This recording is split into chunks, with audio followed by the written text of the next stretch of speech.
Rotary Club of Centennial. Good morning. Could you all take a second and silence your cell phones, please? Mr. Eunice, would you like to inspire us this morning? What? Uh-oh. David?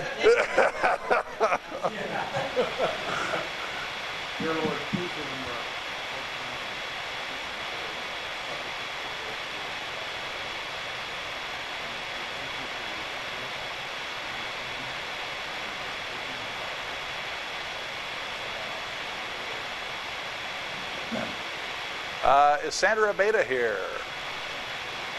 David, would you like to lead us in the pledge? I'll give you an easy one today. I pledge allegiance to the flag of the United States of America and to the republic for which it stands, one nation, under God, indivisible, with liberty and justice for all. Mr. Ostegard, would you like to do a Rotary minute? Yes, I'd be happy to. I actually remembered this, and Phil reminded me this morning, and I appreciate Phil's reminder because I stared at him for a few seconds with that deer in the headlights look. As I'm trying to remember, I know I had something prepared for today, and I remembered it. Actually, this goes back to a discussion I had last week at this meeting. Cheryl asked me, boy, you've seen a lot of changes. Oh, you must have seen a lot of changes over the years in this club. And I got to thinking about that in preparation for our new member orientation last Thursday night, of which we had 10 new members show up. And that goes along with what I'm going to talk about today, and that is the success of this club, or what I perceive to be the success of this club. When I was president of this club, our first year, I had two goals in mind. One was to make sure this club was still around on July 1st, 2002, and two was to have at least as many charter members, or at least as many members in the club as we had charter members when we started 1 year earlier. Those were my two goals. We achieved those two goals. So we had 24 charter members, and we were at 25 members at the end of my year. 25 members versus what I'm told by Mr. Berry is 71 members now. Is that correct? Actually, it's about to go up. It's about to go up. Good news. How do we get there in 16 years? And I boiled it down to one thing, and one thing only. It's called commitment. And it's commitment on the part of every member of this club to grow this club, to see this club be a success. When we started this club, we had a foundation with no money in it. Absolutely $0. Yet today, we sit on a corpus of over $100,000, and we spent over $30,000 last year out of our foundation. How does a club do that in 16 years? Commitment. Commitment. Commitment by the members of this club to sell peaches. And beer. Commitment is one word that's, in my opinion, summarizes how this club has grown and has become the success that it is. Along with that, if a club doesn't grow, it dies. If a club's not growing, it's because of one thing and one thing only that I can think of, and that's complacency. You get complacent. You rest on your laurels, and you don't go out and grow your club. You don't go out, you don't sell peaches, you don't raise funds at beer sales like we're doing this Saturday. And if you get complacent, your club will die. And I'll give you an example of complacency, is if you sit at the same table every week. Don't move. So I'm challenging you to make a commitment this week to next week, sit at a different table. Sit with a new member. There's a lot of them. We had 10 of them at our new member orientation last Thursday night, so change your table and sit with a new member next week. And that's your Rotary Minute. And I challenge somebody right now to sit with Jeannie. Look at Jeannie. She's sitting here all by herself. She's the peach queen. I mean, it's just terrible that she's there all by herself. I want to thank, who set up this morning? Not me. Paul did? All right. So it was going to be Jay Weber. He wasn't here. And who's going to take down? Because take down is Roxy. Now, the meeting just started, so Roxy could still be showing up here a little bit later. But okay, great. Thank you. I'd like to thank Dr. Mark. There he is. Orange shirt. Thank you for that. I could pick you out of the crowd. Thank you for being the greeter. I felt well greeted this morning. Our inspiration was, oops, I have that written down wrong. And then, David, thank you for doing the pledge. Do we have any visiting Rotarians? No. We do have one guest, Angie. Would you like to stand up? And Tripp, would you like to introduce Angie? Since well, I want to leave that to Angie to say a couple words. Okay. Hi, I'm Angie O'Seeley. My family and I moved out to Colorado about a year ago, and we live in the Centennial area. And then I also am part owner of a business right next to Centennial Center Park. So I wanted to get involved in something in Centennial, so I thought I'd check out Rotary. Wonderful. Yeah. It's called Williams Investment Network. We're financial advisors. There's 3 of us, so it's a small group. Now, do you ever walk through the Centennial demonstration garden in the park that we put in? Yeah, I have a 2-year-old, so we go to the There you park go. quite often. Good. We frequent Good it to since we hear. moved here, so yes. All right, wonderful. Thank you. Welcome.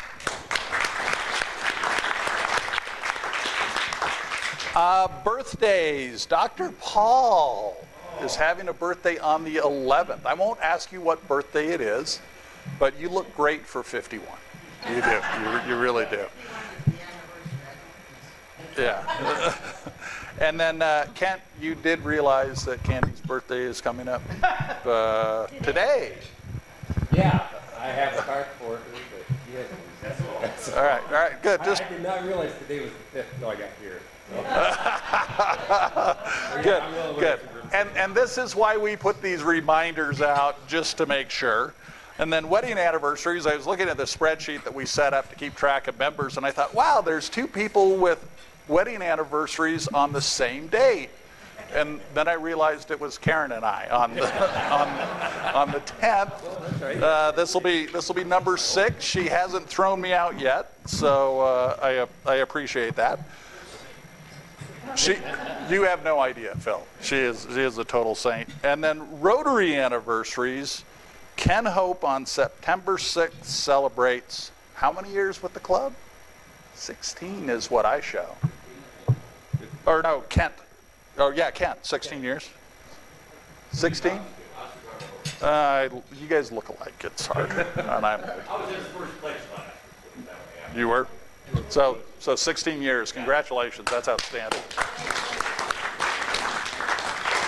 And then on the 2nd, John Peterson, 2 years in the club. Yeah.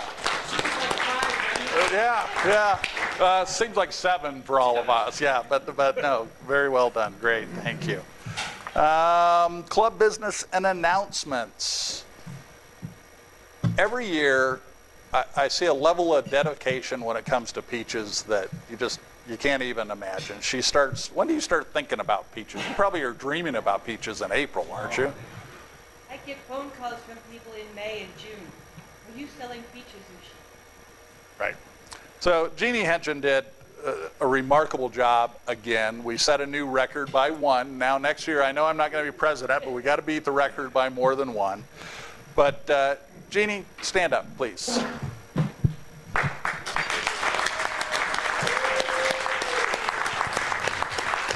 And then we also want to thank all the minions that helped her. So maybe you could take a second and talk about who gave you the most assistance. When we were in the breakfast line, Kent said, Peaches was the first fundraiser this club ever took on. Okay. And I remember the night Hank came home and said, we're selling peaches this year. And I'm chairman of the committee. And I looked at him and I said, oh, good. Waiting for the next foot to fall. And he said, all you have to do is sell peaches. That's been 14 years ago, I think. Isn't that what Kent and I just decided? 15. Oh, my gosh. Well, Barb and I have been spending our Saturday of Labor Day weekend at the Peach Handoff for the last 15 years. So Barb Medina Give her a big applause. She does a lot of work.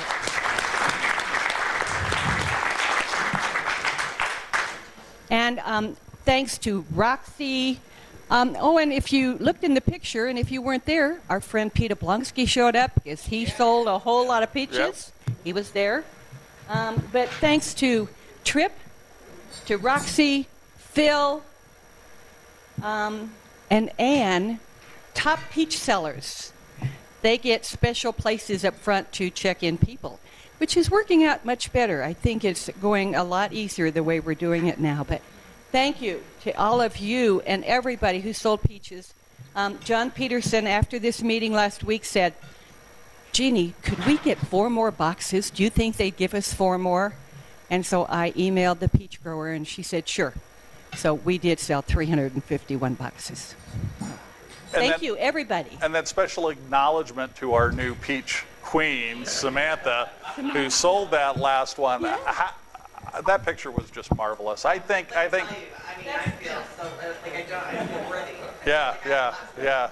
Good job on Photoshop, Mr. Peterson. You did. Nobody in this room is safe. Yeah, no, not at all. So really. Yeah, I think so too. So anyway, congratulations to everybody. You did an outstanding job. How much did we net, Jeannie? 30. Well, I was 37.50 before the 4 10-pound boxes we had.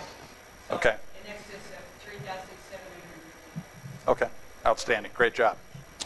So Ken Hope came up to me the other day and said, John, he says, I want to talk to you about children's underwear. And I was like, go, Ken, you're a Rotarian. What are you doing?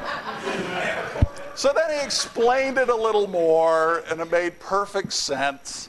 So Ken, could you talk to us about your latest interest? I will. There are several that I have. Mark Geil and I went to the Integrated Family Services open house. We were looking for Diane. I think you were not there, but maybe you came later. Okay. That's okay. Anyway, so we were there, and we got the whole tour, and we went through their food bank, of which we are very familiar because we gather food. We are the top food gatherer, I guess, for Integrated Family Services. We got a little recognition, I guess, a couple weeks ago. Anyway, so we were walking through their clothing bank there, and it's a little sparse, and they don't have any children's underwear because they can't take used underwear. They need new underwear. There's basically nothing there. And so looking at my mentor, Roxy Hahn, and she was in charge of a diaper drive, 6 or 7 years ago, Roxy? And so we thought, for the benefit of Integrated Family Services, again, we partner with them on a lot of different things, so they're going to help us on our Christmas tree giveaway, so we're going to kind of help them. So what we'd like to do in the next 3 or 4 weeks, Mark and I will gather and distribute. We would like everybody to go to their friendly Walmart, Kohl's, whatever. You can pick up a 10-pack of kids' underwear for like $10. So I will be hopeful that we can generate, if everybody gets 2 packages of 10, we get 50 people to do that. You know, we can get, what is that, 1,000?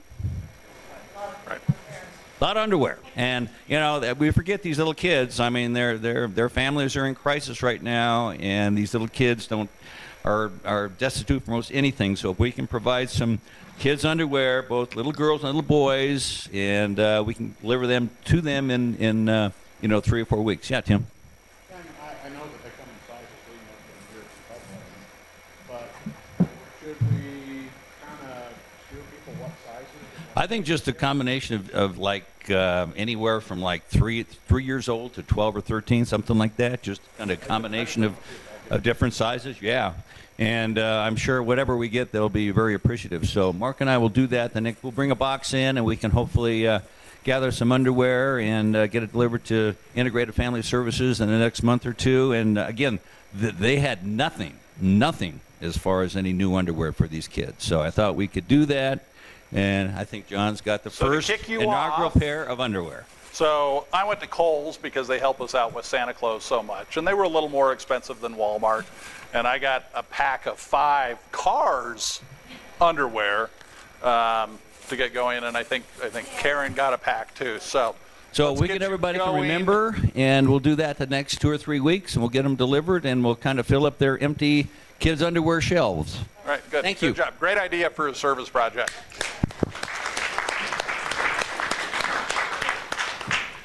So, Ken, if you get pulled over by the police and you've got all this children's underwear in your car, don't be scared to use Sheriff Dave as a reference to kind of get you out of hot water.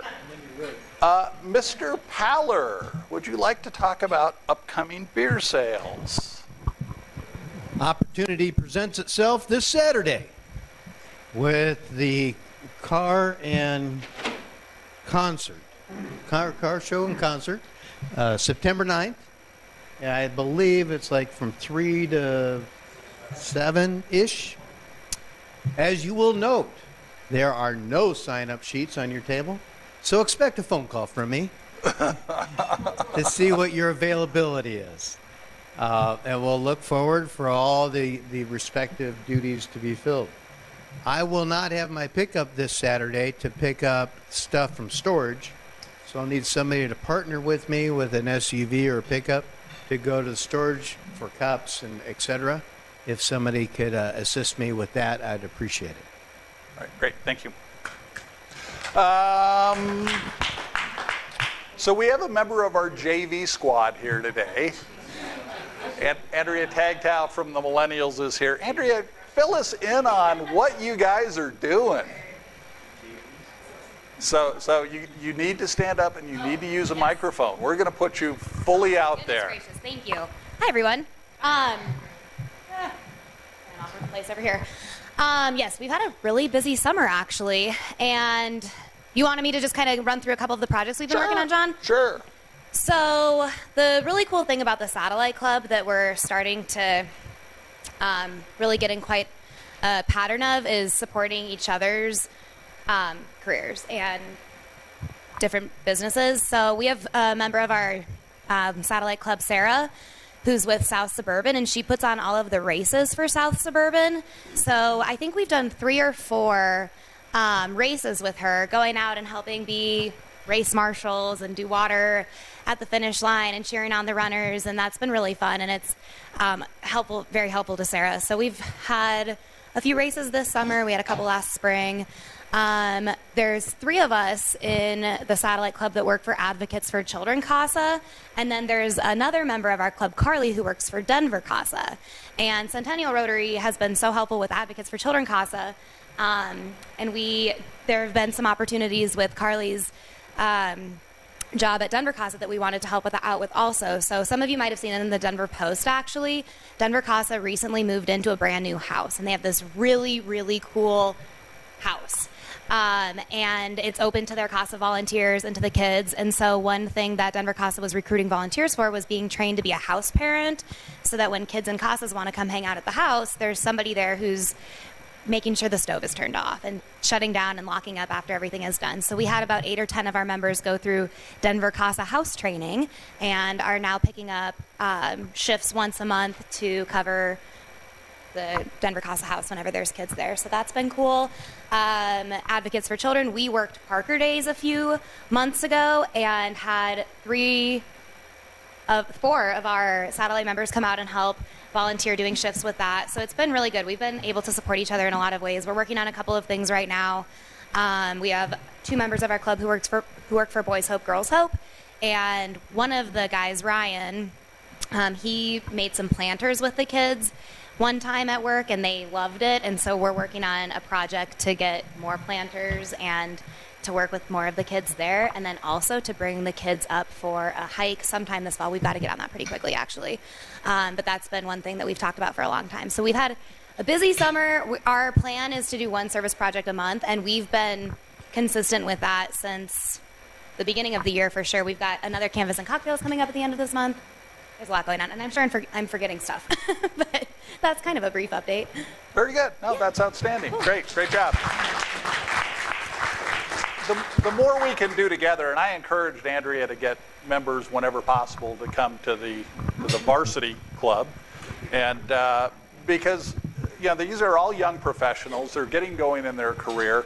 We can act as mentors to them, and they can come up with ideas that we wouldn't think of just because we're not of that generation. So really, there can be a good dynamic back and forth. Yes. How many members? I think we're at about 14. But this is cool. So our 3-year anniversary of being a satellite club is coming up in January.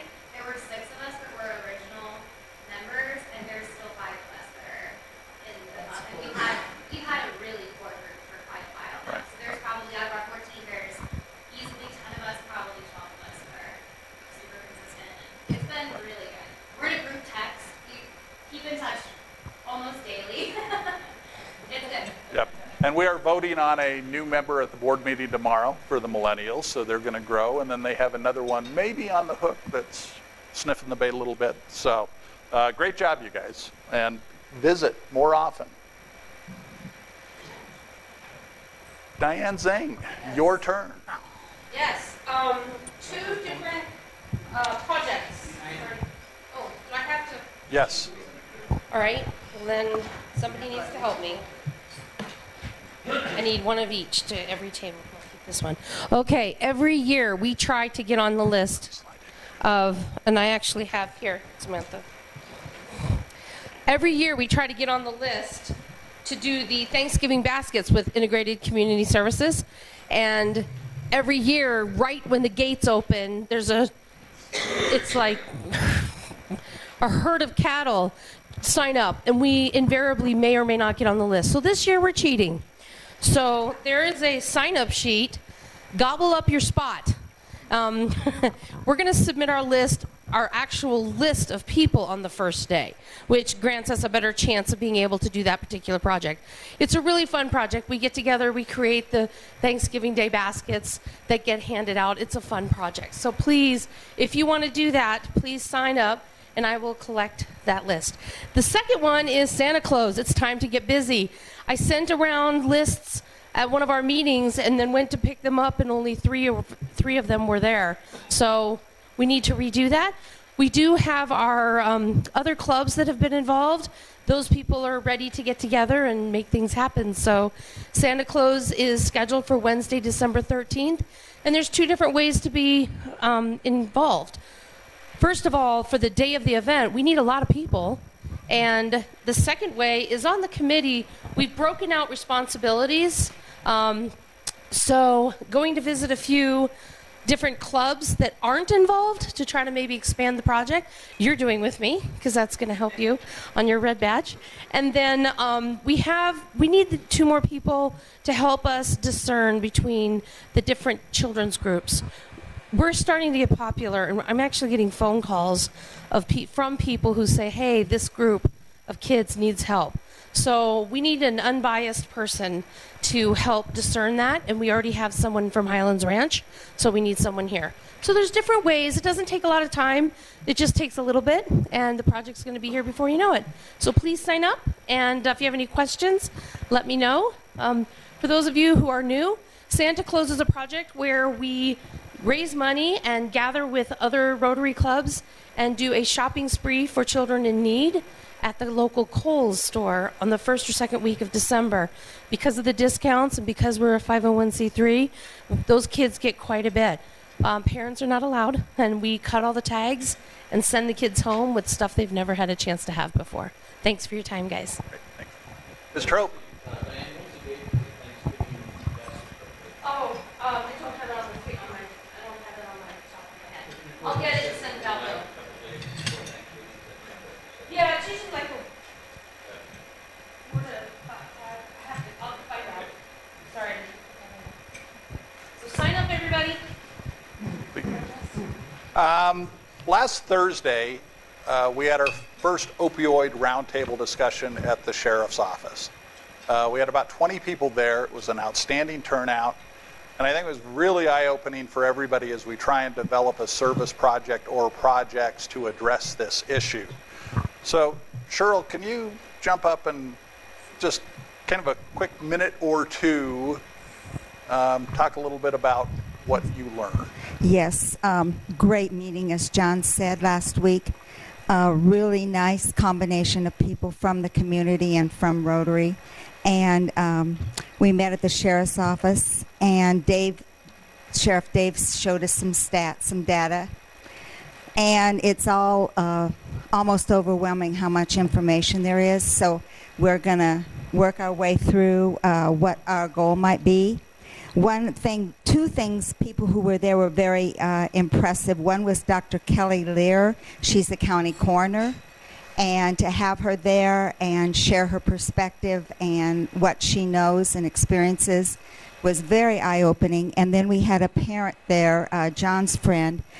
Her name is Terry Molick, and her husband Mitch. She has lost a child, a teenager, to opioid abuse. So talk about a reality check to be amongst somebody who's actually lost a child. We had a nice, as I said, there were millennials there. We learned information around some reasons why physicians may overprescribe painkillers. Paul shared with us as a retired dentist what he experienced in his office. And Karen shared some Cigna information about what they're doing. David and I have been in education, so we shared our experiences from education. And all of us, as I said, had a chance to ask questions and collaborate. It was very, very positive meeting, and we're looking forward to our next steps in this fight. And it's confusing and complex, but we're going to do it. Absolutely. Thanks. Tim, what were your thoughts after that meeting? Well, my first thought after hearing some of the stats and everything was what kind of a bubble I live in. I remember when we had the speaker here a few years back talking about sex trafficking with young women. And, to me it was like, what? This is going on in my neighborhood?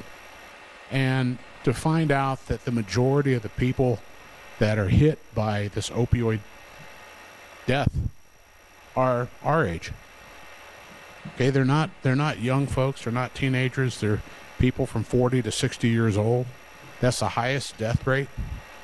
And it's a problem that I don't think anybody wants to see. It's one of these la things until it hits you close at hand. And to meet the parents of somebody, or the parents that have lost a 19-year-old daughter, and to see that they want to try and make a difference in the community, really kind of hit home. So I think it's a service project that we need to take on. It's one that's not going to be easy to solve. When I say solve, come up with a meaningful way to address the issue. But there's a lot of smart minds in this room. And I think that we can all come up with something, and we can take our first step, second step, third step, and develop something ongoing, kind of like the polio issue. Right. So, thanks, John. Thank you, Tim. And I think this is a really good way to get the millennials involved with us too, because Andrea was there. Andrea, do you want to add anything to what you heard at that meeting? Or? No, but I know we haven't had a millennial meeting or a silent meeting since that presentation last Thursday, and it was fun. But I know it's going to be something that we're very interested in. We were saying, I was there with Amy, my coworker, and we're both with CASA, so this was not an entirely unfamiliar subject to us, but we were absolutely floored with the information that we heard, and to know that it is the 40 to 60, 65-year-old age range that has the most fatalities. It's not the millennials. I mean, it's just amazing. So it's definitely, I can speak for the Satellite Club that this is going to be something that we want to be involved in, and we're very interested in. Well, and I think keeping the millennial age away from them to begin with keeps them from being the statistic in the 40s and 60s. Because I think a lot of those users started out younger. As I mentioned in the meeting, somebody said, well, I grew up in just say no to drugs. And I was like, well, I grew up in my generation was just say yes to drugs. I mean, it was a totally different deal. So it was really an eye-opening experience. The next step is going to be to form a committee. We've got a lot of ideas. Obviously, we're not going to be able to do everything, but it's time to come up with some ideas because I think it's going to have to be a multi-pronged approach. So I'm going to send out an email this week, and let's get a committee formed and let you guys volunteer as a leader, and let's get to work on this. And Dave Walcher thinks there's a lot that we're going to be able to do. Unfortunately, he's not here today, but he is really excited and he wants to get going on this too. So really a very, very outstanding meeting. So did I see a hand come up over there? Do it.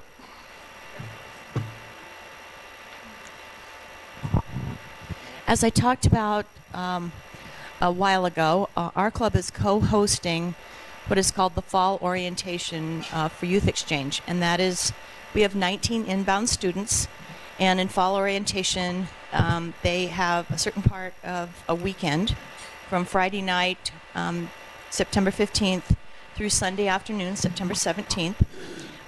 They learn a lot of things about their program, set goals, and things like that. And we partnered with the Aurora Club on this. And the good news is that the last time we partnered with the Aurora Club, we kind of took the lead and set everything up and planned it. And this time they did. So I have all the information. And Saturday night is traditionally a night we try to get our clubs and their families involved. And this year it's going to be dinner and karaoke. And it's at a youth center in the streets of Southland. Or I don't think it's called Streets of Southland. In the Southlands. Is that what you call it in Aurora? Off 470. But there's a teen center there where we're going to be holding our meeting. And so what I'm passing around is an invitation to the dinner and karaoke night. And I think it's going to be like a taco bar. And we're asking for like $5 a person to attend. So that's it. And I'll pass out the... It's September the 16th. It's a Saturday night from 5 to 9. And it's all here on the invitation. Thank you. Thank you. Travel gifts. Karen, I think you've got one.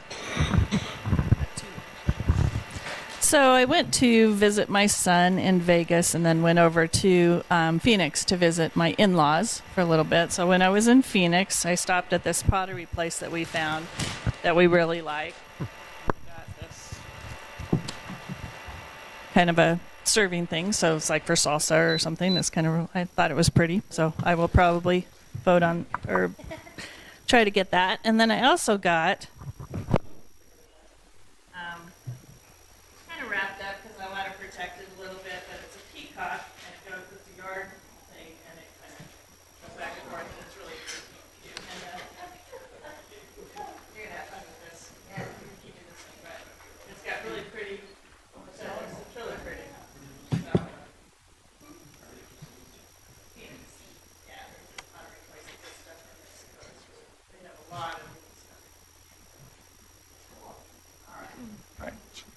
Mr. Chapuris. Or are there any other travel gifts? I'm sorry. Phil, happy Bucks time. Hey, John. We're having a Christmas tree meeting today at 8:30 after this meeting. I've talked to some newer members about this, and everybody's welcome to attend. We're going to be meeting at, again, 8:30 right when we finish today. That's a happy buck cost. I don't have any money. You don't have any money? All right, over here. Mr. Byron, just one? Just one for Ken Hope for taking a dive for the Rocky Mountain shoot-off. Hey. Thank you very much, CSU.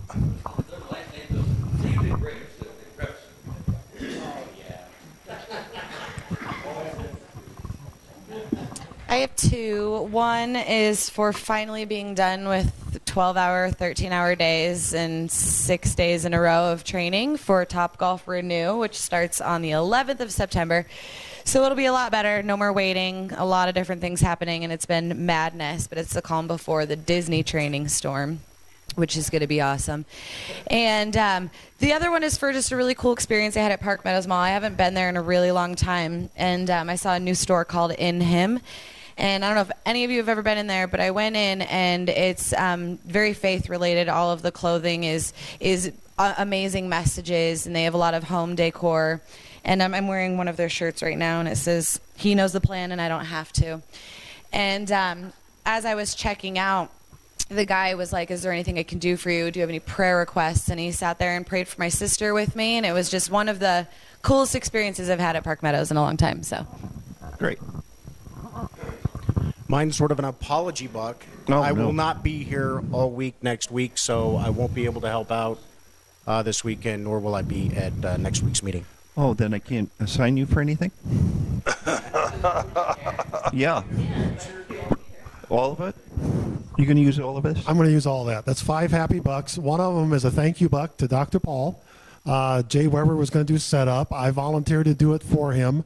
Dr. Paul said, don't worry, he can help. And what do you know? I didn't show up till it was all done. So thank you, Dr. Paul. The other 4 bucks, the ups and downs of my daughter's life, who is a nurse.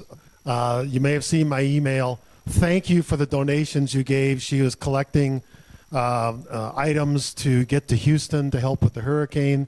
She's a NICU nurse. She's going to go down there and spend a little time with them. We gathered diapers, formula, all sorts of other stuff. Saturday morning, Friday night, we found out they couldn't ship into Texas without having a permit from the Texas National Guard. So, but we still gathered the stuff. We talked about donating it locally. However, on Sunday, she found a truck that was permitted to go into Houston to take all the materials.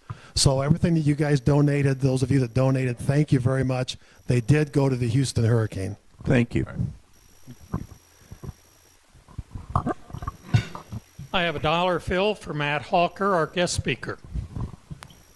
Great. That's awesome. And I just have $1 for Angie. Thank you for coming today. Welcome. Now you can go. Sorry. I have 5. Today is my son's 16th birthday. That's scary. And yeah, I'm making progress. Locked him in his closet. And thank you to all the guests that are here and our guest speaker. And ahead of time, thank you for signing up to help with these holiday projects. Okay. Anyone at this table here? I have 2. Number one is I heard from my niece, who I haven't seen in 4 years, and she says, oh, we're coming in October. And I thought, that sounds great. So now I have to figure out what to do with her and her husband. And the other is to see Byron. Haven't seen you for a while. I'm glad. I was concerned you already moved. You have one there? Yes, I do. Just a quick, everybody, the reason we use the microphone is so everybody can hear better. But number 2, we are recording this, and if you don't use the microphone, it's not gonna show up on the video. So please use your microphones. My happy dollars for the opioid meeting that we had. I think there's great potential, and thank you, John, for putting it together. Roxy, I want to remind you, you do takedown today. Oh. I know. I am putting $1 in. I have a meeting that I have to lead this morning at my real job. One is for our guests and speakers. Welcome. And the other is for the peach. The peach pickup was really well organized, and I really appreciate everything that Jeannie and Barb did to organize it. And the third one, it's Tuesday, and I'm happy I'm at Rotary, and I'm sorry that I can't do takedown. Okay. One of them I forgot to mention, Allosource. We had 2 different groups out of Allosource, and they sold lots of peaches. And a new member, Eric Biss, I believe but he brought in all kinds of peach orders. So big thanks to Allosource. They participated a lot. And my 2 are both for the peach sales. Thanks to Junie and everybody else. I want to say I had the first peach out of my box today, and whoa, it was good. Happy dollar for Ken Hope and his creativity, hard work, and enthusiasm in consideration of the underwear project and the Christmas tree giveaway. I have 2. One is a thank you to Jeannie for doing such a great job with the peaches this year. And the second is an apology for not being able to be there. This is the first year I've missed it, but I had to work, so. Dig down deep. This is for Ken Hope. Thank you so much for your efforts, and also for the peach. Jeannie, I couldn't be there either. I was working as well. I'm sorry. Okay, Brad. Since this is being recorded, I have to use my alias voice and my alias name. This is Bruce, not Brad. I'm not thankful for the Broncos and their roster decisions this week, but I am thankful for the weekend. I had got to spend a nice weekend with friends and family. I hadn't seen, well, the friends I hadn't seen in a while. We went down to Pueblo for the Colorado State Fair, and then we beat the heat by taking Josh out on the Arkansas River, and we floated for about 2 miles, so that was really fun. I've got two. The first one is for my NASCAR driver, Martin Truex Jr., who drives for Furniture Row Racing here in Denver. If you're not a fan yet, you got to get on board. So there's one race left in the regular season, and he, after the race on Sunday, he clinched the title for the regular season, and he's got a lot of playoff points going into the playoffs, so he should do pretty well. And the second one is for the holiday that we had yesterday, because I have a short work week this week. Yay! I have a happy dollar because I'm happy to hear that our millennial group is growing, because let's face it, that's our future, folks. So it is. I have three. Angie, welcome to the club. Also, my partners in crime, John McCarty and Kent Ostergaard, who helped put on the new member orientation, the largest we've ever had, 10 new members at the event. And then the third one is for the opioid project. I think it's very intriguing and very unique project. I have one, and I have to give a little report as part of it because I am the International Foundation chair for our club, and the district is already panicking about whether they're going to reach their goal. Last year, the district contributed $674,336 to the International Foundation. That is important to us because all of that money, all $674,000, comes back to our district and is available to us in 3 years for matching grants and district grants. And so I'm supposed to read something each week for the next several weeks, and this week I am supposed to say,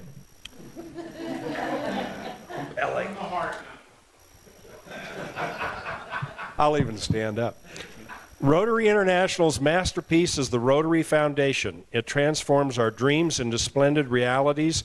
It is the most generous expression of Rotarian generosity, a generosity that not only brings benefits but also brings help and cooperation to solve the problems that affect mankind. The Rotary Foundation achieves the best that mankind can possibly achieve. Thank you for your support of the Rotary Foundation and its work. All for $1. All for $1. And I have five. First off, for everybody who participated in the peach sales, especially Jeannie, you guys did a great job. Outstanding fundraiser. Also for the opioid roundtable, I was blown away at the participation, but also the information we received. And then the rest is for you guys. Every morning I get up and I say, I love this club because I'm amazed at what you guys are able to accomplish. Every single week, something new happens that's just outstanding in this group. So it's all about you guys. Thank you. Mr. Shattuck, would you like to introduce our speaker today? Thank you, John. I'd like to introduce Matt Hawker. He is going to be talking about a Centennial business, Hawker Consulting. Matt is a 1999 graduate from the Colorado School of Mines. I'm a CU graduate, and I feel out of place. I keep looking on Hawker as Colorado School of Mines East. He's employed a lot of mines graduates. But with that, I will turn it over to Matt so that we can have time for questions and answers. Do you have a mic? As a matter of fact, I do.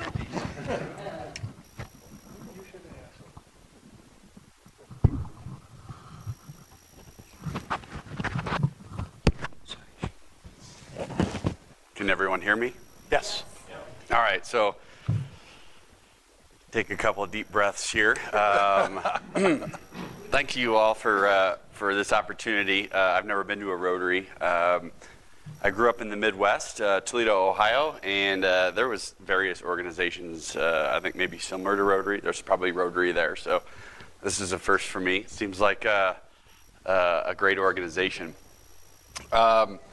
So my company, Hawker Consulting, I guess I'll probably just talk about three things, maybe two things, myself and then my business. I've a little about myself. Like I said, I grew up in Toledo, Ohio. I had what I like to call a full start at Ohio State for about, I think it was about 3 semesters, and it just didn't work out. So that's when I hightailed it out to Colorado. Moved out to Boulder, Colorado in the mid-90s and sort of found my way, if you will, and went back to college eventually and graduated and got a real job. And then after that real job, started in Houston. I was in Houston for about a year and then spent about 3 years right around 2000 in Durango, Colorado.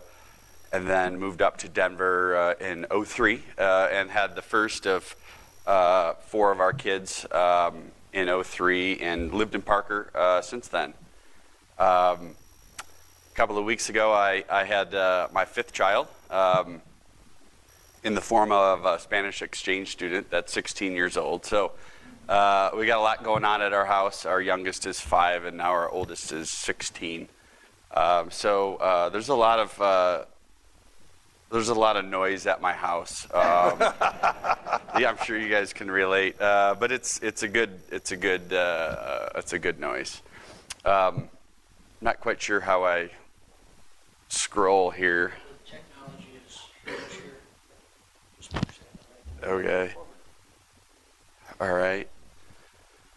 So that's a little bit about me. Trying to think if there's anything else about me. I added a couple of bullet points here. Don helped me put this presentation together. Founded the company in 2006. I quit my job and I just actually went out and bought an oil well and started doing engineering consulting. And my company's still owned 100% by me. I moved out of my basement. I started working in Parker in, I guess it was 2006, and then moved into my first sort of formal office in 2009, I think. There was maybe 3 people in my basement and a couple of screaming kids above us. So we moved to Victorian Peaks, downtown Parker. I was one of the first tenants there. And then pretty soon we took over the whole second floor. And then 2012, we moved to Lone Tree. We had a pretty sweet space right at Lincoln Station across from the light rail. And then we moved to Englewood, technically about a mile away in the Gateway Plaza, I think it's called, right on Havana and Lincoln. And at that point, we were maybe 125 employees. And then we moved to Centennial, the great city of Centennial, in last year, maybe it was June 1st of 2016. And then, bam, filed Chapter 11 in June 1st of this year. So that has been sort of the pinnacle of my career. I've never been divorced, but I think it's safe to say that's pretty far up there in terms of the emotional stress and just the unknown and the legality and so anyways, that's sort of where my life's at, on top of the 5 kids, on top of a business that shrank quite a bit. And as you can see, the next line there says, all parties agreed to plan 9/1/17. So rewind 4 days was one of the biggest days of my life. When the people that have sued me and pushed me into Chapter 11 protection finally came to terms.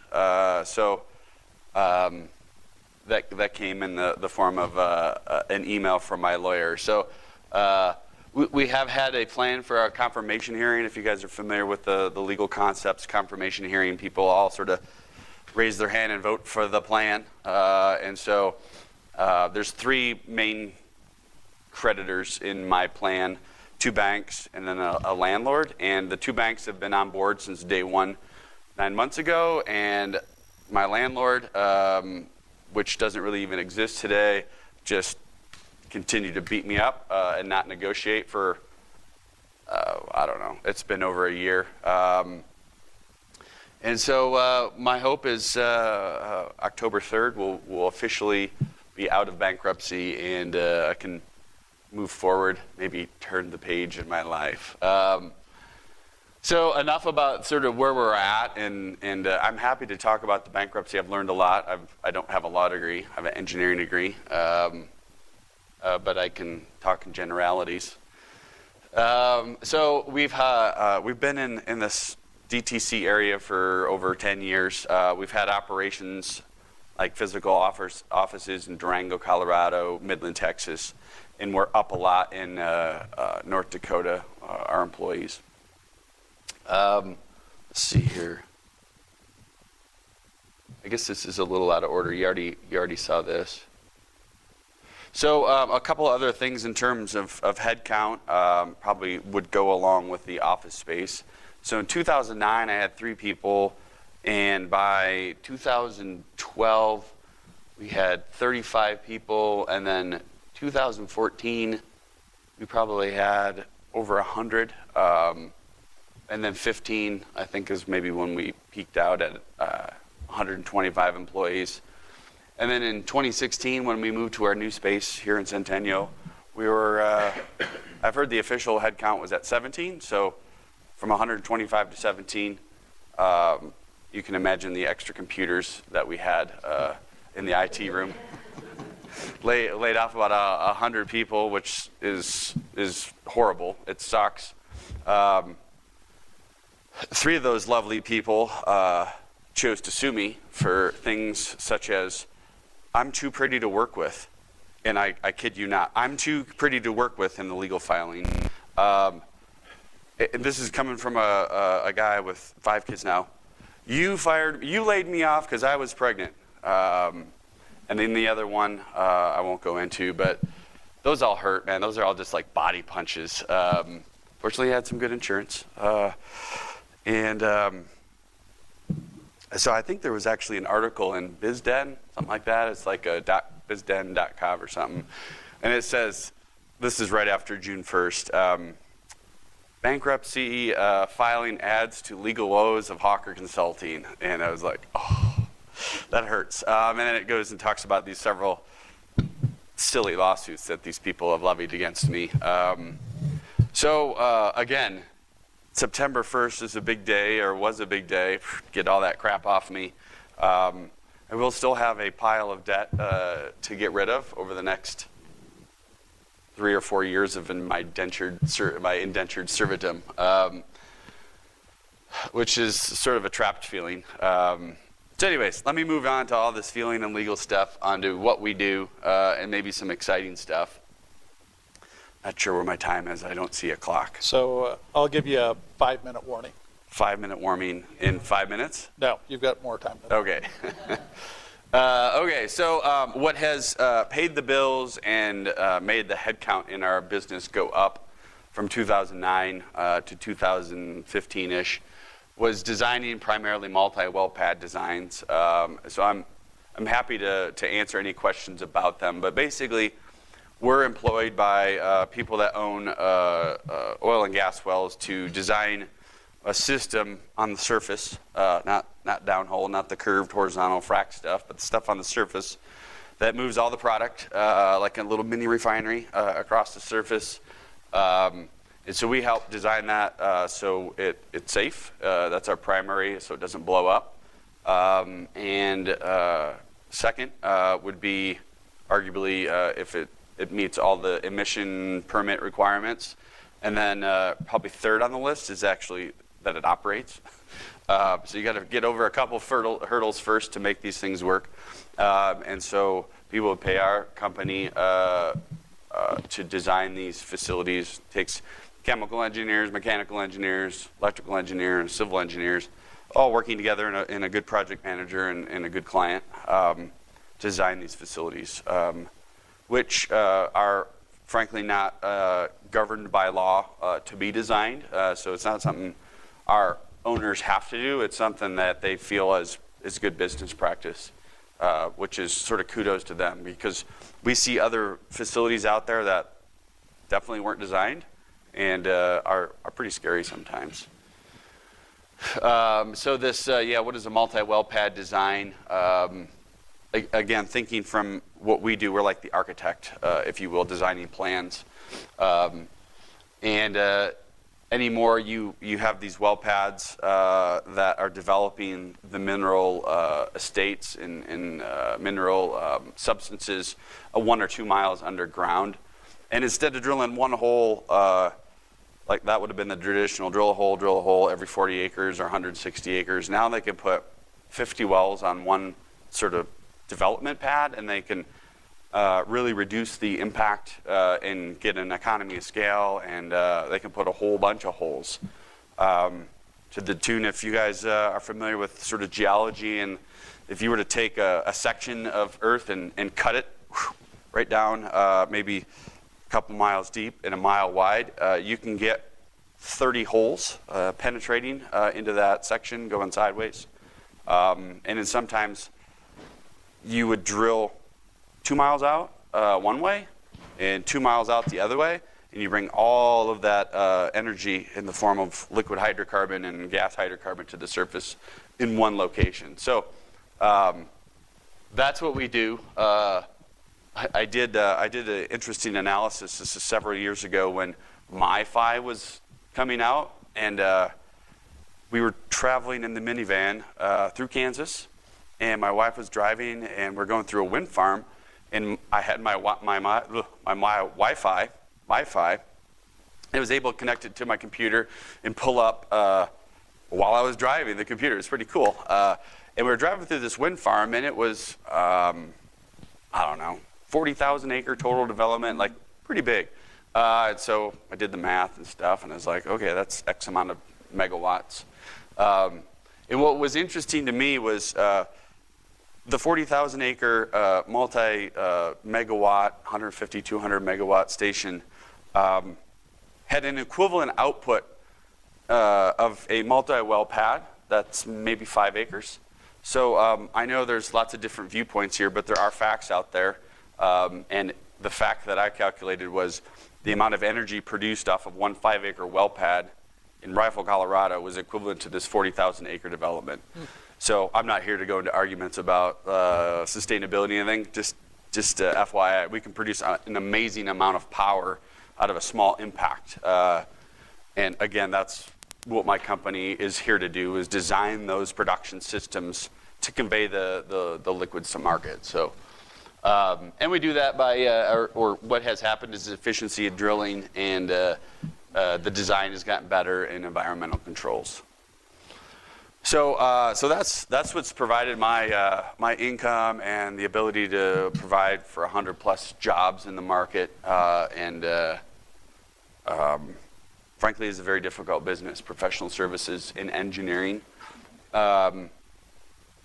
is very difficult. I put my engineers up against anyone else's in terms of what they can do, and we certainly don't get paid for it in value like a lawyer might, or some other professional services. We're right on the edge of basically a blue-collar professional service rate, wage. So the margins aren't great, and professional services is a difficult business. But anyways, the new business that we're, let's see here, this is Don's EPA stuff. The new business that we're getting into has to do with inspecting for required by law and maybe not required by law. Some companies have their own self-governing processes. And as most of you guys know about Don knows a lot about the EPA, and there's a lot of rules. There's a mind-numbing amount of rules out there that apply when this happened on this day, retroactively to then, but succeeded by this BLM regulation, and by the state, by the city, and by the county. And our government has not made it easy, so we have to have degrees to interpret it.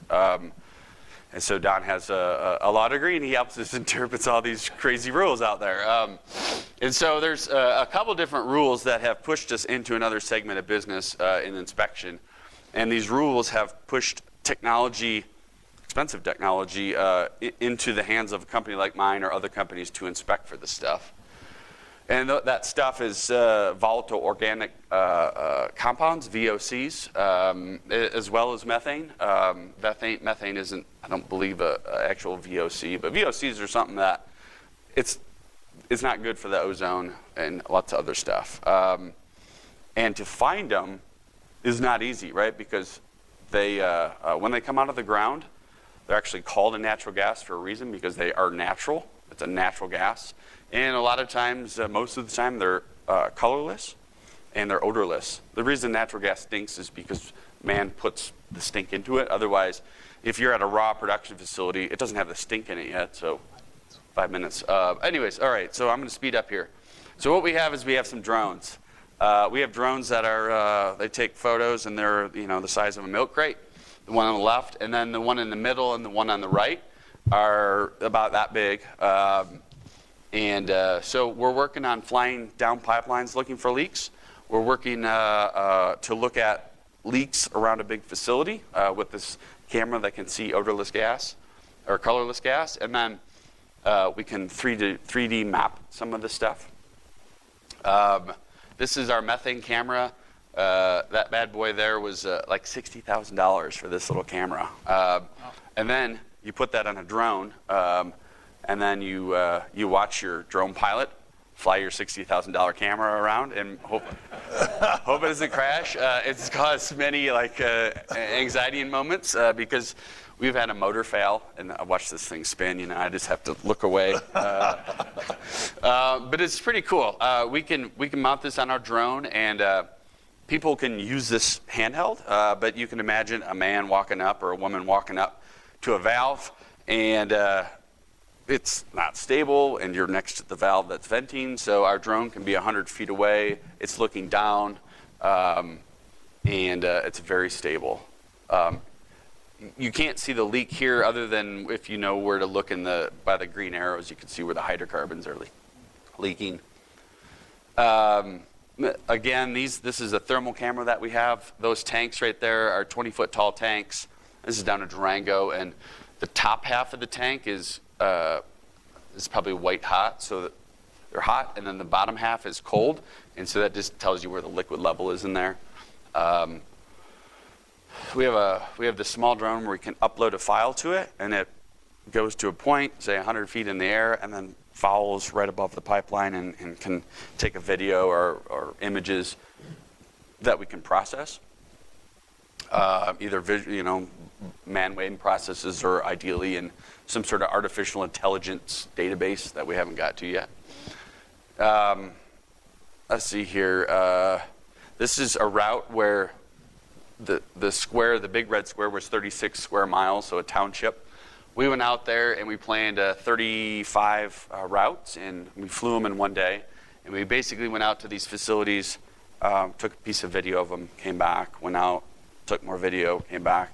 So we were able to get multiple sites and basically replace what the existing operation is, which is drive to the site, look at it, make sure everything's all right, then drive to the next one. So we just hightailed it with the drone. Let's see here, automated 3D mapping. You can take several hundred pictures, you can upload them and compile them and make a render of what the facility looks like. So there's lots of, I think, upcoming legal implications of that. You can sort of as-built something like, okay, instead of an Exhibit A in a legal document that says, here's what you got. Maybe you got this file that's like a three-dimensional image of this is what I bought on this day. Let's see here. This one's a little difficult to see, but basically you take a whole bunch of pictures. You can see all the thumbnails on the left, and that just stitches them all together. They're really smart photos. And then I think this is about the last slide. It's difficult to represent the three-dimensional aspect in a still. So if you can move it, you can imagine, I like to call it Tony Starkish. So these things are sort of orthomosaic type shots, but you can rotate the whole thing around and you can import it into like an AutoCAD type computer program, and you could put a pipe onto it. You can measure it. It's pretty slick. So I think that's about all my time. That was as unrehearsed as it gets for me. So hopefully it was all right, but I think I gave you a broad overview of one of your fellow Centennial citizens in my business. So thank you for your time. Thank you. Do we have any questions?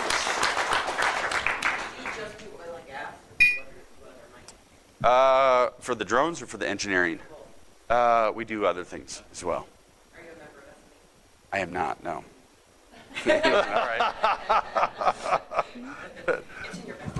Right. Tim? Yes. So what do you contribute to that? What do you contribute to the all? The amount of drilling rigs that, it's, in the past, my revenue has been directly proportional to the drill rig count. So people drill holes, they need to build the stuff on top. So it's sort of just fluttering, hanging in there right now. Correct. Well, make the general statement, no one's drilling, but the drill rig went count from like 1,500 drill rigs drilling through the United States to, I don't know, 350 or 400. Is there a magic number on the number of the price of oil on when you get busier? I would say it will get better if oil got to $60 a barrel. So not that far away, yeah. Yeah. Go geopolitical unstableness. Yeah. All right, great. Thanks, Matt. Yeah, thank you very much. Oh, can't leave yet. We got a couple of things for you.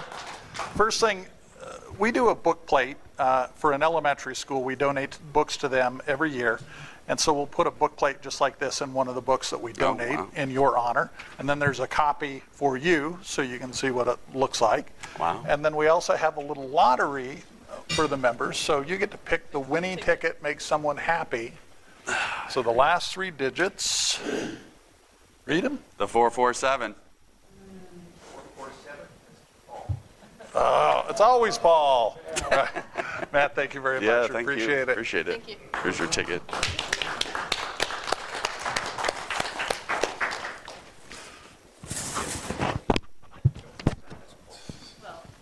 He's still here, isn't he? You got to hold it higher, honey. Poor Paul. All right. Aww. Okay, quick reminder. Thank you very much. Board meeting tomorrow, 7 a.m. at Cottrell Printing. All members are welcome to attend. I'd like you all to stand and join me in the 4-way test. Oop, it's over here this time.